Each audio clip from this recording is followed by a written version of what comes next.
Hello class 12th, good morning. आज मैं आपका लेसन नंबर 4 स्टार्ट करने जा रहा हूँ। जैसा कि मैंने कल आपको लेसन नंबर 4 का डिस्क्रिप्शन कुछ थ्योरिकली चीज़ें मैंने आपको समझा दी थी एडमिशन के तहत कि प्रवेश किसे कहते हैं, प्रवेश किस दशाओं में होता है, प्रवेश की क्या आशय है, प्रवेश के समय कौन कौन से अकाउंट खोले जाते हैं, ये सारी चीज़ें मैं आपको क्लियर कर चुका था। अब मैं उसके न्यूमेरिकल क्वेश्चन स्टार्ट करने जा रहा हूँ। तो लेसन नंबर 4 का पहला क्वेश्चन प्रवेश का मैं पढ़ता हूँ। यहाँ पर लिखा है कि आवासा 3 साझेदार है, लाभ हानि विभाजन 6/14, 5/14, 3/14 में करते हैं। उन्होंने दा को नया साझेदार बनाना तय किया, उसका हिस्सा 1/8 निश्चय किया गया। पुराने साझेदारों का पुराना अनुपात ही कायम रहेगा। सब साझेदारों के नवीन मतलब नया व लाभ त्याग अनुपात बताइए। तो चलिए स्टार्ट कर देते हैं हम question number first, lesson number 4। यहाँ लिखूंगा मैं lesson number 4, question number 01 and page number old book 150। ठीक है, तो यहाँ पर जैसा दिया है कि आवासा एक फर्म में साझेदार है। आ वा सा एक फर्म में साझेदार है। इनका पुराना अनुपात, इनका जो पुराना अनुपात है 6:5:3, 6/14, 5/14 और 3/14 है। दा नया साझेदार है। दा क्या है? नया साझेदार है। ठीक है, और ये है आपका 1/8, ऐसा बुक में लिखा है। अब आपको नया अनुपात और त्याग अनुपात, क्योंकि जब भी कोई आता है तो पुराने साझेदारों के लिए त्याग होता है, इसलिए आने कंडीशन मतलब प्रवेश कंडीशन पे त्याग प्राप्त होता है, और जब कोई जाता है निवृत्त होता है, जिसको हम मृत्यु या अवकाश कहते हैं, उस स्थिति में प्राप्ति प्राप्त होती है। ठीक है, चलिए तो यहाँ तक प्रश्न था, मैंने लिख दिया। अब ये ध्यान देना कि जब कोई साझेदार अपने साथ अपना लाभ का भाग लेकर आता है तो सबसे पहले हम उसका प्राप्ति अनुपात बनाते हैं, मतलब वो कितना प्राप्त कर रहा है, उसके तहत हम पुराने साझेदारों के नए अनुपात सेट कर देते हैं। तो चलिए सबसे पहले इसके अनुपात को हम 1 का फॉर्मूला लगा देते हैं। यहाँ पर 1 - 1/8 = 7/8। ठीक है, ये ध्यान देना। 1 - 1/8, 8 एकम 8, 8 में से 1 गया तो 7, 7/8 की है ना। अब हम निकालेंगे सभी के नए अनुपात, नए अनुपात किसके? आ वा सा और दा। चलिए सबके पहले पुराने अनुपात रख लेते हैं। 6/14, 5/14, 3/14 और 1/8, ये सबके हो गए पुराने अनुपात। 1 2 3 और 4, ये है ना। अब इसमें सिर्फ पहले 3 लोगों का, कभी भी याद रखना 3 साइन को ध्यान रखना, प्लस माइनस इनटू।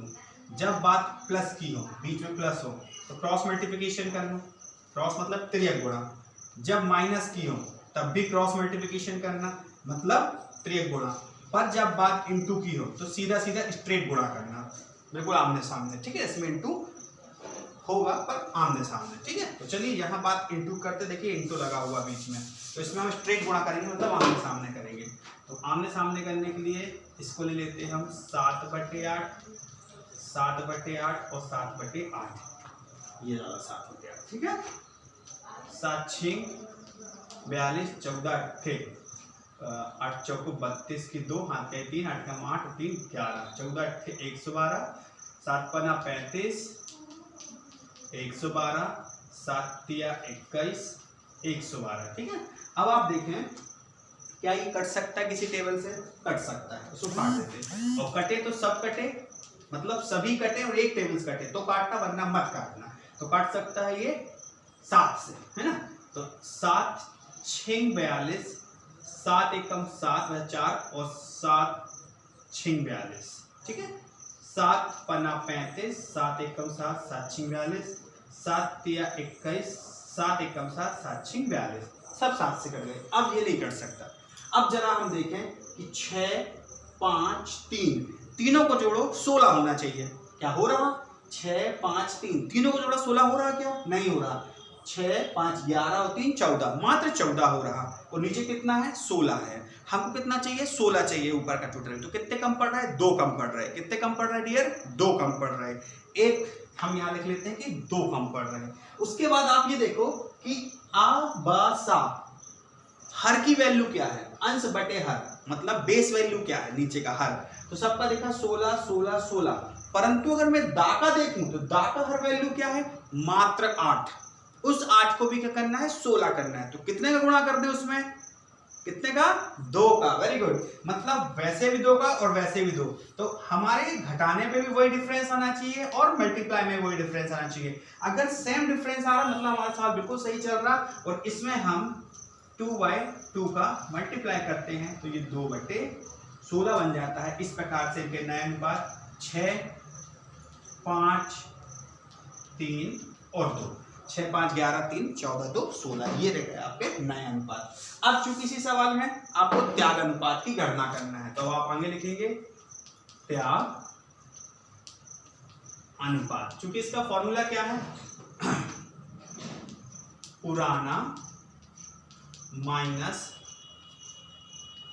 नया अनुपात। तो चलिए चलते हैं। पुराना, पुराना कितने लोग का है? सिर्फ 3 लोगों का है। तो हम 3 लोग के नाम लिख लेते हैं, आ वा और शा। अब इनके कौन से अनुपात? पुराने अनुपात 6 14 5 14 और 3 14। चूंकि माइनस लगा था, माइनस लगा दिया। नया अनुपात ये रहा 6 16 5 16 और 3 16। ठीक है, चलिए माइनस आ गया, क्रॉस मल्टीप्लिकेशन। 16 छक्के 96, 14 छक्के 84। ठीक है, और 16 का गुणा 14 में करो। 16 चौका 64 की 4, हाथ क्या है? 6, 16 कम 16 6 22, 224। 16 पंचे 80, 14 पंचे 70 और 224। 16 तिया 48, 14 तिया 42 और 224। ठीक है, चलिए 96 से माइनस करते हैं 84, तो ये हो जाएगा आपका 12/224। 80 से माइनस करते हैं 70, तो हो जाएगा 10/224। और 48 से माइनस करते हैं 42, तो ये हो जाएगा 6/224। अब कभी भी आप ध्यान दें 12 10 अंतिम स्थिति में जब आप त्याग अनुपात निकाल रहे होते हैं तो आपका जो अंशों का योग होता है वो हर के बराबर नहीं होता। बस इसी स्थिति में आपका लास्ट आंसर हो जाता है। तो आप देखेंगे कि 12 10 6 कभी भी आपका 224 नहीं हो रहा, इसलिए आपको 224 को काटने की भी टेंशन नहीं है। आपको सिर्फ ऐसे सेपरेट टेबल को लेना है, ऐसे भाग देना है जिसमें आप 6 10 और सिर्फ 12 काट सकें। तो चलिए 2 से काट देते हैं। 2 से सब कट जाएगा, 2 तिया 6, 2 पंचे 10 और 2 छिंग 12। तो ये हो गया 6 5 3। तो ये कहलाया आपके त्याग अनुपात। ये रहा आपका त्याग अनुपात। और डियर ये हो गए आपके नए अनुपात। क्या हो गए आपके नए अनुपात। आई होप कि आपको ये वीडियो अच्छा लगा होगा, ये सारी चीज़ें आपको समझ में आई होंगी। ये लेसन नंबर 4 साइंदारी प्रवेश का पहला सवाल था जो आपकी शिवलाल बुक में है। और हमारे पास चूंकि ओल्ड बुक है और ओल्ड बुक में पेज नंबर 150 है, न्यू बुक में आप देख सकते हैं लगभग 200 से 210 205 के लगभग होगा, आप उसको मैच कर सकते हैं। ये चीज़ थी, ठीक है ना। चलिए इसको नोट कीजिए।